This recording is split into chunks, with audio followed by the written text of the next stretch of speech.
It's a city on the edge of destruction, where the poor eat garbage and gangsters rule. Now you left your fingerprints on. This country has more oil than Saudi Arabia, but under populist presidents, it's blown the lot. It's broken, it's absolutely broken. Listen, it's so amazing what is going on in Venezuela and so unnecessary, you can't believe it. Foreign camera crews have been banned from reporting on this disaster, so tonight we're going undercover as foreign tourists.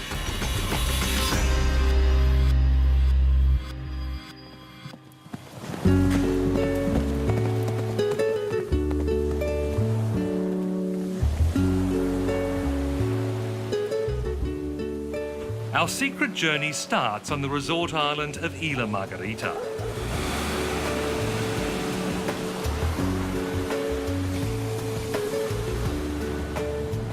It's too expensive for locals, but one of the few places foreigners still come. Muchos turistas de ahora? No mucho. No mucho. Un poco de argentinos. Argentinos, sí, un poquito. Argentino, colombiano, sí, y brasilero. Pero el brasilero anda en... No venezolanos. No, ahorita no es temporada de... To beat the ban on journalists, producer Matt Davis and I have smuggled in small cameras and brought a surfboard for cover.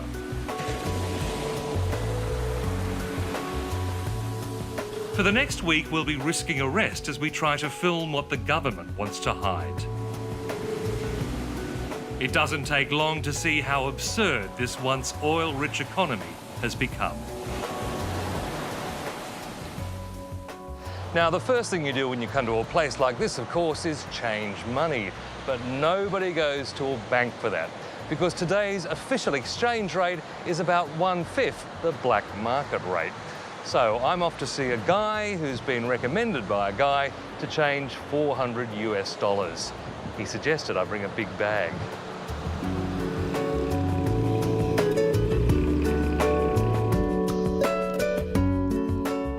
I'm about to experience firsthand what Venezuelans go through every day. Their currency has collapsed even faster than the price of oil.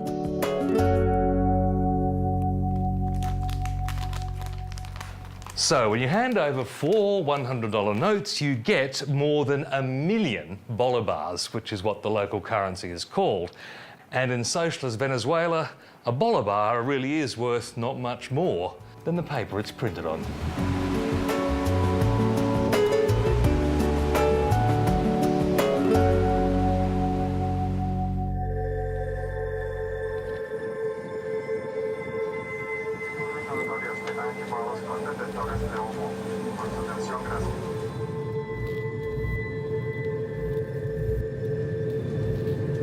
The next day, we fly to the capital, Caracas, one of the most troubled cities on Earth.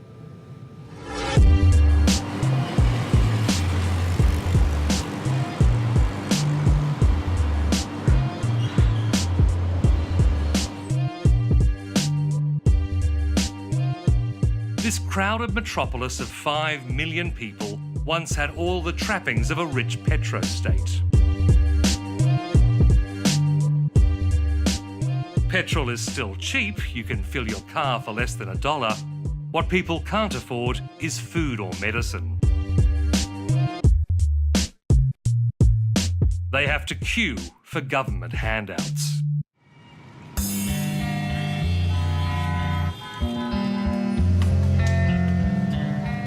Every day before dawn, residents start lining up for their weekly food rations. Bueno, están desde las 3 de la mañana para comprar 2 paquetes de harina, que es lo único que hay en el negocio, no hay más nada.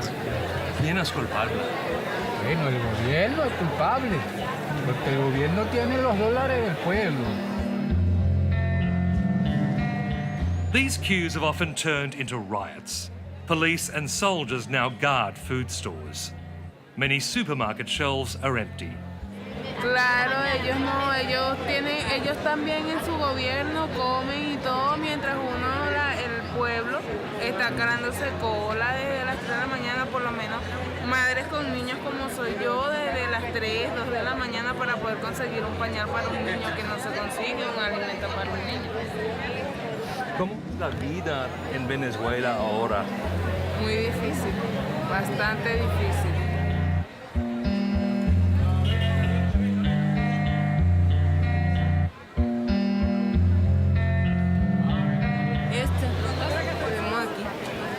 La gente se viene un día antes y a ver qué compra, porque si no, no compra. Corriendo peligro. Con mi hija que tiene 4 meses apenas. Estoy aquí desde las 4 de la mañana.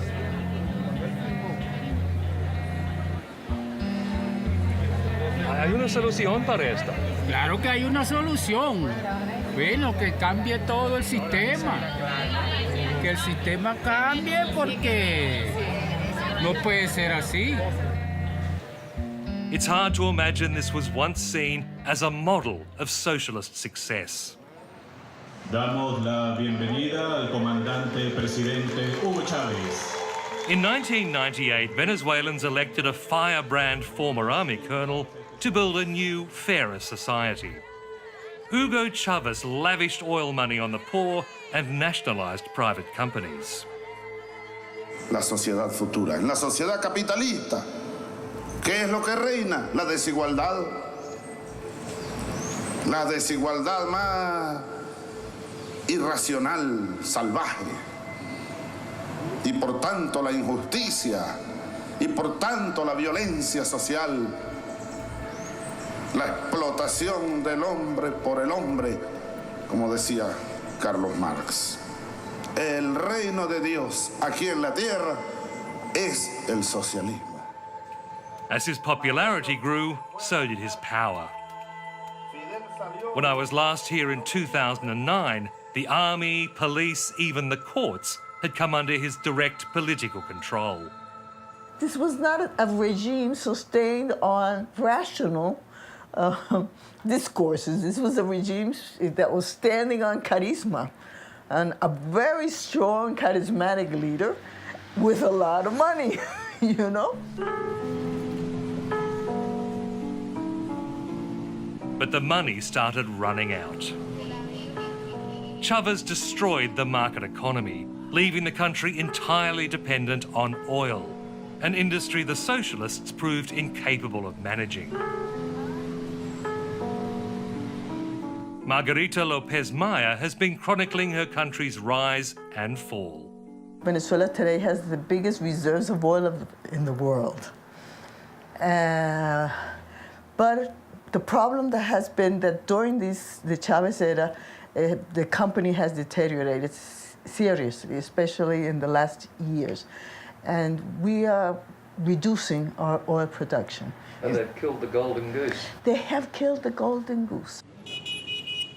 When Chavez died in 2013, he was replaced by a former bus driver named Nicolas Maduro. Soon after, world oil prices started falling and revenue more than halved. The crisis became a catastrophe. All the improvement that the Chavismo did during the boom years very fastly deteriorated when the oil price fell.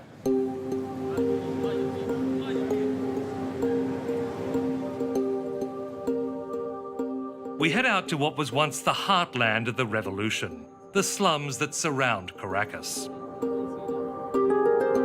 It takes an hour to reach the district of Antimano, one of the city's biggest shanty towns with more than 200,000 people.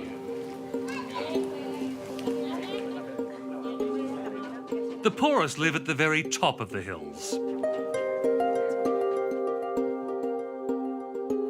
Taxis don't even go there. Communal buses and motorbikes take people up and down the potholed roads.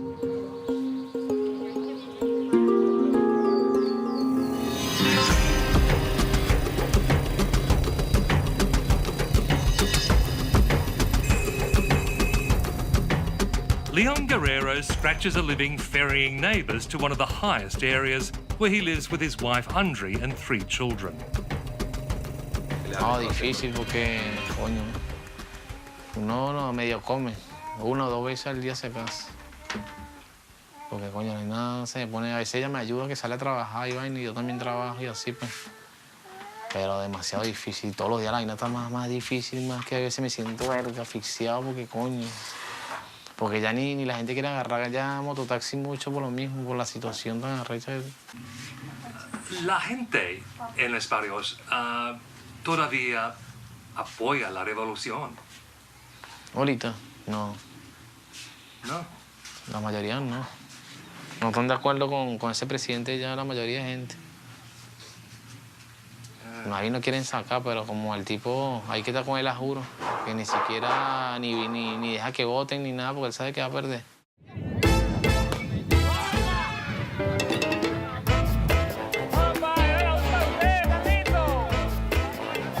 More than 80% of Caracas residents live in these shanty towns known as barrios. Chavez gave them a chance to dream. He built sports facilities, health clinics, new roofs and concrete steps, even public exercise equipment.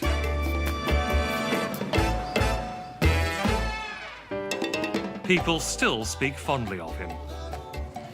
Bueno, te voy a decir que nos hace falta bastante. Chávez nos hace falta, porque Chávez solucionaba todos los problemas que tenemos ahorita. But even die-hard supporters like 72-year-old Josepina Lopez struggle to say anything good about President Maduro. Bueno, te voy a decir, no es que él sea malo, de verdad que no. Pero los que trabajan con él, lo traicionan. He has no charisma whatsoever. What he has is that Chavez says, if something happens to me, this is my successor. That's his legitimacy rests on that finger of Hugo Chavez. That said, if something happens to me, he is the one who has to succeed me because he is the one I trust in. He knows my legacy. The late president's eyes are painted on public buildings as if watching over the revolution. Chavez has become the embodiment of Orwell's Big Brother. This man even tattooing the eyes onto his forehead. Lucharemos, viviremos y lucharemos. Chávez vive, la patria sigue. Chávez vive, la patria sigue. Los ojos de la imagen de nuestro comandante supremo Hugo Rafael Chávez Frías. En los ojos que miran en el mundo, despertó el mundo.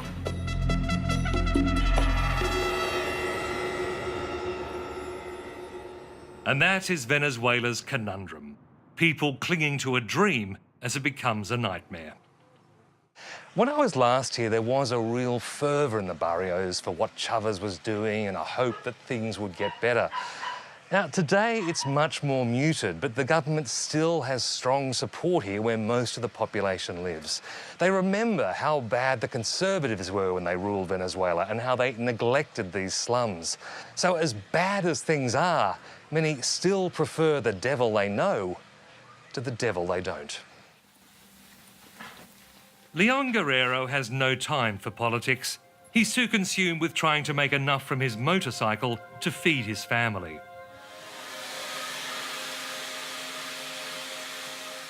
His wife Andre and her best friend Kat try to bring some beauty to their lives, keeping pride and dignity as their country collapses. But they don't see opposition politicians offering any alternative. Y es feo y se lanzan y otro ahí tan así, no se sabe con quién ya uno ni sabe a quién va a votar ya, por quién va a votar. Ahorita todo está, esto está destruido prácticamente y ahorita ya no existe nada para poder votar por ellos, pues. Por mi parte yo no votaba. The view from their barrio is a daily reminder of the city's historic inequality. Aquí la gente pobre, pues para allá del este ya la gente con más plata, pues. Gente millonaria para allá. The east is where the middle class lives.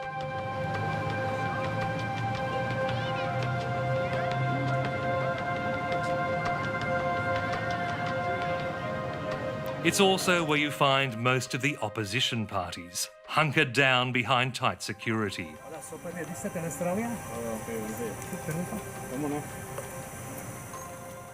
The regime dismisses them as remnants of the old elite and is doing everything it can to crush them. Maria, hello. Eric Campbell, how are you? Welcome to Venezuela. Maria Corina Machado heads Vente, one of 20 opposition groups. She's fighting a barrage of criminal charges, including allegations she plotted to kill President Maduro. Everybody that dares to criticize the destruction of the country after 15 years of the biggest oil boom in history, everybody who criticizes is considered an enemy and is treated as such. Los ciudadanos están en el campo de juego. Son los ciudadanos los que deciden lo que va a pasar en Venezuela. The irony is that government supporters have actually tried to murder her on camera. A group of these paramilitary came and started to shoot us. We had to get into a vehicle, and one of my colleagues was hurt on her head. Fortunately, it wasn't. It was a minor hurt, but it was but she was shot, and she was just beside me. Machado has paid a high price for being a face of opposition, albeit on the few media outlets not controlled by the regime. She had to send her 3 children to grow up in the US after receiving repeated death threats. The government won't give her an exit visa to see them. They are the main reason for me to keep on moving ahead. I mean, I'm determined to see my kids as well as all Venezuelan children living in a nation full of opportunities with solidarity, innovation, prosperity, and freedom. But many in the barrios see these middle-class politicians as entitled and out of touch. ¿Por qué? Más hablan del presidente de Maduro y del otro que está ahorita.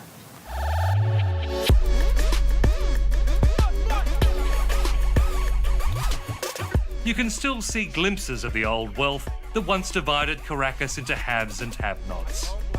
But it's fading fast.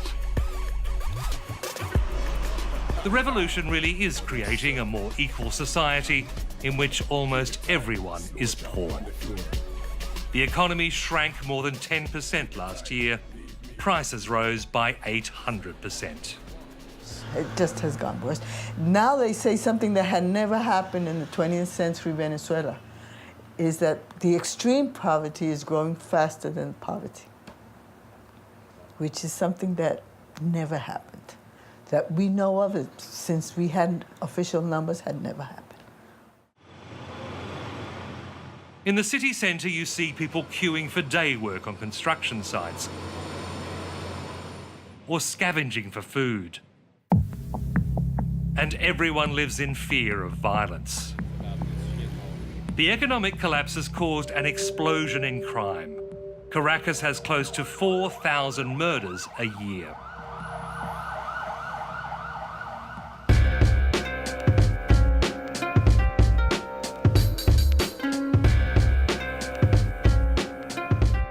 Right now, we're about to meet what most people would call a bad hombre. We've managed to make contact with one of the many criminal gangs terrorising Caracas, and a leader has agreed to meet us. Now, we've left his name and address with a lot of people, and we've organised to ring the boss of the barrio this evening to say we're okay. So hopefully he'll just talk to us and not kidnap us.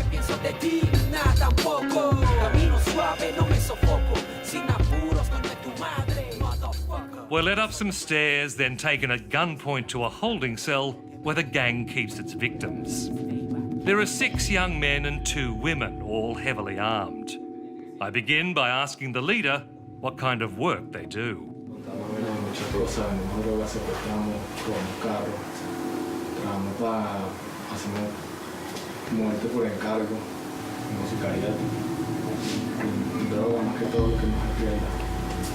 Do you worry about the police? No.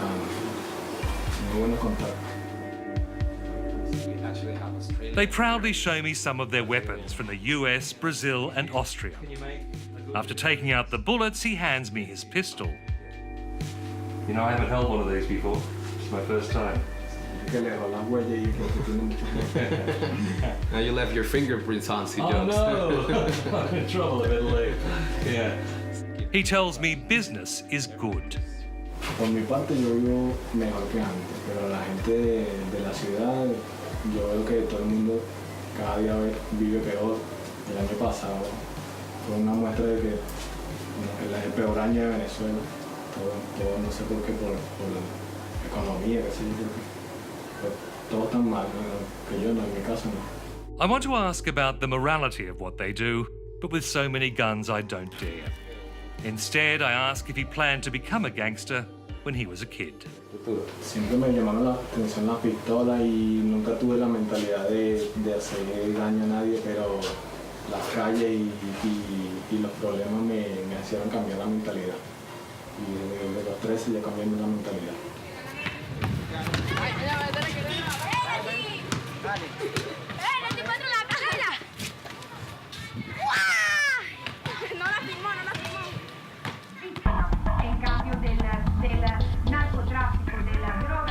Critics say the regime itself has turned to narco-trafficking to raise money.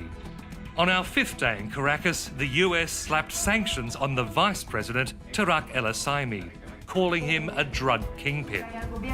State TV denounced the move as a CIA plot against the revolution.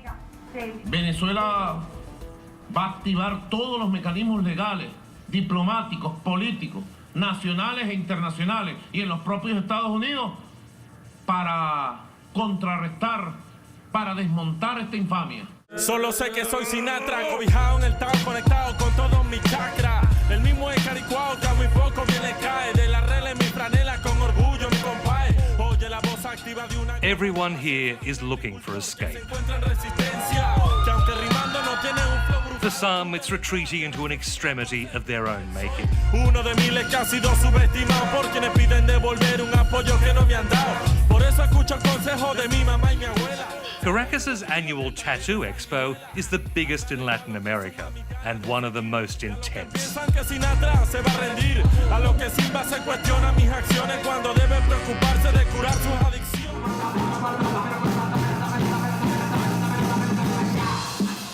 The big entertainment at the expo is a band called Public Disorder. They sing of the millions who have fled Venezuela. Maybe the most violent city in Latin America might be Caracas. And due to this reality, a lot of people live in the country. A lot of young people is looking for new horizons in different countries, different places all around the world, even in Australia. And we sing about this reality. Estrella en Italia, friendo empanada. Carlito en Alemania, Natalista en Brasil. Ana en Dominicana, recordando Choroni. El Cumanés en Arabia, la Maracucha está en Rusia. Manuela en Australia, pero quisiera estar en Caracas. Algún día volverán.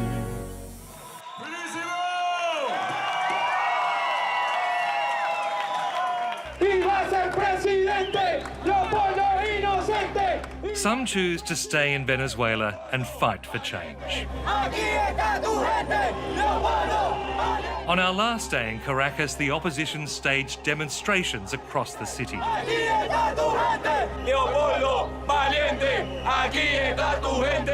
It's a dangerous business. One opposition leader, Leopoldo Lopez, has been sentenced to 14 years in jail. Orieta Ledesma's father, Antonio, the former mayor of Caracas, has spent 2 years under house arrest. Le quitaron las competencias que le correspondían a la alcaldía metropolitana. Crearon un gobierno por encima de él para justamente que él no pudiera ejercer su trabajo. Bueno, posteriormente lo arrestan y lo meten preso. ¡Viva ser presidente! Yet still they march. But numbers have fallen drastically since last year, when hundreds of thousands would take to the streets. Opposition parties won control of parliament, only to see President Maduro ignore its rulings. They fear he will ban opposition candidates from next year's presidential election. Even though today over 80% of the population is desperate for a profound change, and I would say it's not only political, it's existential. They have realized that they no longer can have even uncompetitive elections.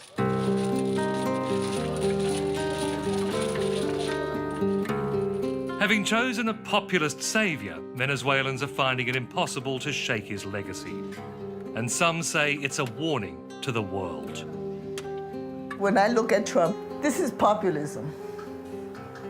Right and left populism is very similar. And so what we have to see more carefully is how populism emerges when you don't pay attention to certain problems in the society. Poverty and social exclusion, a lot of inequalities. And when you have that in a society, and you find a charismatic leader, it's like putting the light on the candle. I mean, people are seduced by that because they want to punish those political elites that have not delivered the goods that they have offered. What we are seeing in the United States is very similar to what we saw in Venezuela at the end of the last century. After 9 days, we managed to smuggle our footage through airport security and fly to the US. It's hard to see any peaceful solution for the 32 million people we left behind.